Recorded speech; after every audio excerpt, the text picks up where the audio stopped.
We know that everybody does it and everybody's looking for a great deal, which, we all do. But what we want people to do is be smart. Tonight on DC News Now, a rise in robberies connected to selling things online. Police warn these marketplace meetups can end up being a dangerous deal. Confusion on the source of a nasty parasitic outbreak that can cause severe diarrhea. They don't really care about anybody's health. They know that there's plenty of pathogens and things like that in food, but they're not really doing anything about it. The back and forth over lettuce from Taylor Farms and what shoppers need to know. The threat of severe storms is back on the table on our Tuesday. We'll time out when the worst of these storms is expected to roll through. A food delivery driver killed in a park police chase. The family's appalled when charges are dropped against a suspect initially charged in a crash. We are outraged, completely destroyed by this loss. Their demands for justice. You're watching the station covering all of the DMV. This is DC News Now. Hi, everyone. Thank you for joining us tonight for DC News Now at 9 o'clock. I'm Chris Flanagan. And I'm Susan Tran. A warning from police in Maryland to be careful when meeting up in person for sales made online that can be really dangerous deals. Prince George's County detectives are investigating several robberies and assaults and even people being killed. DC News Now's Daniel Hamburg joining us live in Hyattsville. And Daniel, police say these incidents are preventable. They are, Chris and Susan, by doing things like meeting in public areas, including the police station, either in the lobby or out in the parking lot, and even doing some research on who's buying and selling online, see if they have any reviews. Online transactions on sites like Facebook Marketplace can offer buyers cheap items, but they can also come with risks. I always try to meet somebody in public, somewhere like visible. That's exactly what Prince George's County Police Chief George Nader says you should do. When you're the buyer and you're the seller, mutually agree upon a place that you both feel safe at before you agree to go meet someone. Year to date, county police have had 48 different incidents stemming from online marketplace transactions. Some have been very serious, some have been minor, some were disagreements, some were robbery setups. On May 24th, Laurel police said 2 people were shot and injured during a meetup for an online sale. Nader says his department is looking into homicides. Some of these are open cases that we won't get into, but I will tell people that yes, we have had at least one homicide that I know of that surrounded one of these social media marketplace type transactions. Some communities have designated spots for transactions,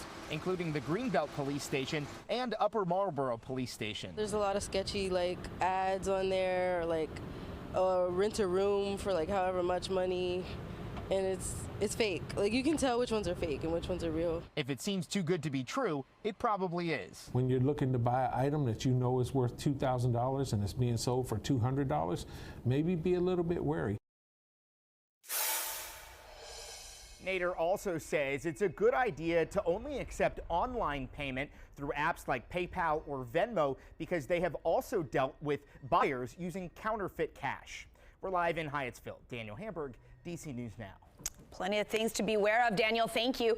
New tonight in the district, it's been nearly a year, but the search continues for a suspect who shot and hurt a teen girl in Southeast. Investigators are still looking for the suspect. They say shot at a car on Yuma Street last October 24th and ended up hurting the girl in the car. She was rushed to the hospital and survived, and they say she was not the intended target. If you have any information on the suspect, police want to hear from you. We have an update on a story we first brought you over the weekend. A driver has now been cited in a multi-car crash that hurt 10 people in Silver Spring Saturday, including 3 kids. Police believe a moving truck hit 10 other vehicles that were stopped in traffic. Police said the driver did stay on scene and did not have any signs of impairment. He was cited, though, for negligence, speeding, and failing to control his vehicle.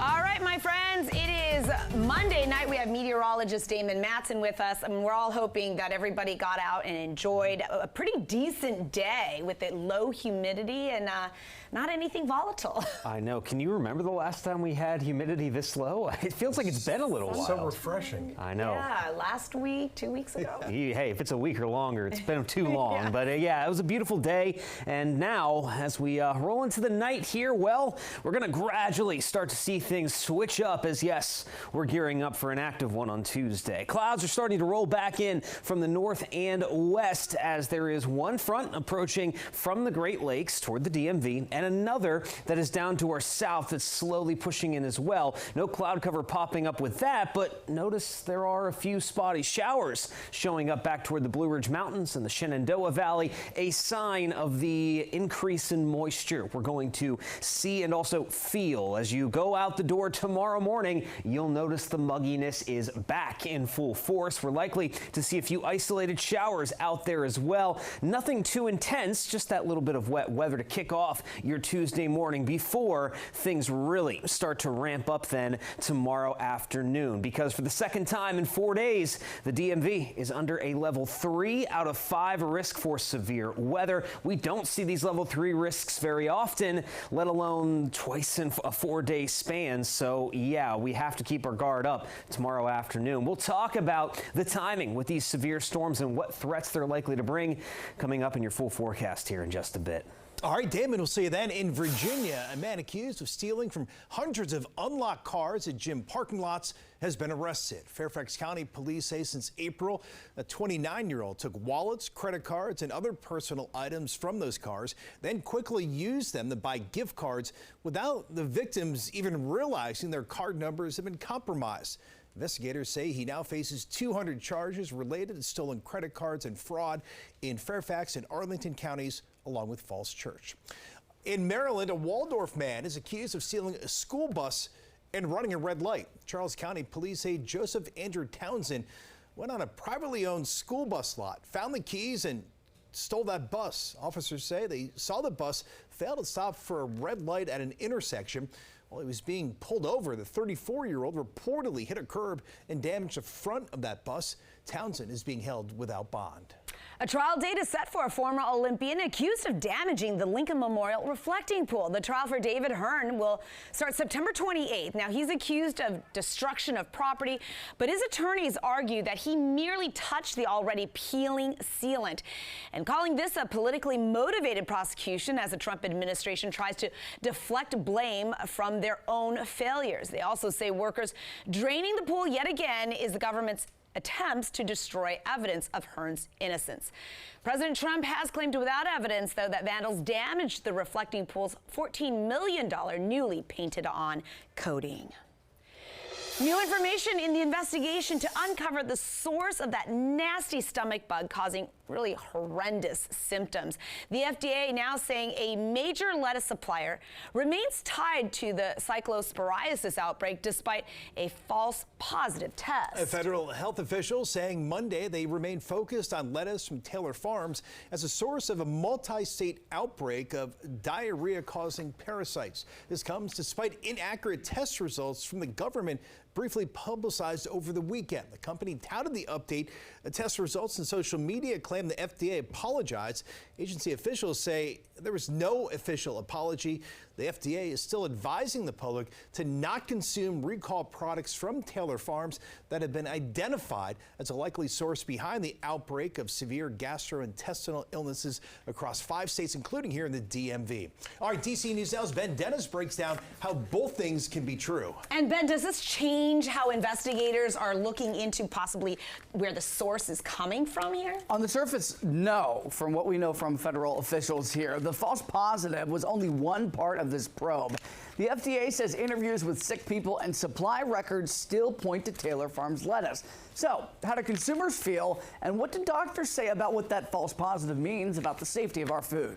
Trying to find cyclospora in produce is not simple. False positives can happen. The FDA says one recent lettuce sample collected at the U.S.-Mexico border was mistakenly flagged as positive. But the agency says its larger investigation has not changed. The FDA said interviews with sick people and records showing where affected Taco Bell locations received their lettuce still led investigators to Taylor Farms, de Mexico. The story of the outbreak, I don't think it changes drastically. The epidemiological evidence is quite strong to indicate that lettuce, it seems to be the vehicle of this outbreak. The CDC says the Cyclospora parasite can cause severe watery diarrhea, stomach cramps, nausea, fatigue, and symptoms can last for weeks without treatment. Some shoppers say the outbreak has them thinking about where their food comes from. I try to buy organic. Local producers, you trust them? Yes. Xavier says companies also have a responsibility to quickly report possible safety issues. Well, they should. They don't. Camilla says buying locally was already part of her routine. Periodically farmers markets as well. So that's kind of how I've always shopped. And the FDA says no product samples have been confirmed positive for Cyclospora. However, Taylor Farms iceberg lettuce remains recalled as this investigation continues. Chris, Susan? All right, we will wait and continue to be horrified by those symptoms. Ben, thank you. New tonight, the president imposing a 50% tariff on most Canadian goods. He says the country has unfairly discriminated against American cars, alcohol, and dairy products. So this move could unleash a new wave of economic chaos. The Trump administration says Canada is one of the only nations other than China that has retaliated against the president's previous tariffs. Adding Canada must be held accountable for its actions. Energy products, fish, and critical minerals all will be exempt from the new tariffs. The White House saying the tariffs will go into effect in 30 days. We are helping you stretch your dollar by shopping small in Maryland. Governor Wes Moore making it Buy Local Week. He's highlighting local farms, seafood operations, wineries, and breweries. The initiative challenges families to eat at least one locally grown or made product in their meal each day. And you can join the challenge and win prizes. We put all the information on our website, dcnewsnow.com. And under the News tab, scroll over to Stretch Your Dollar.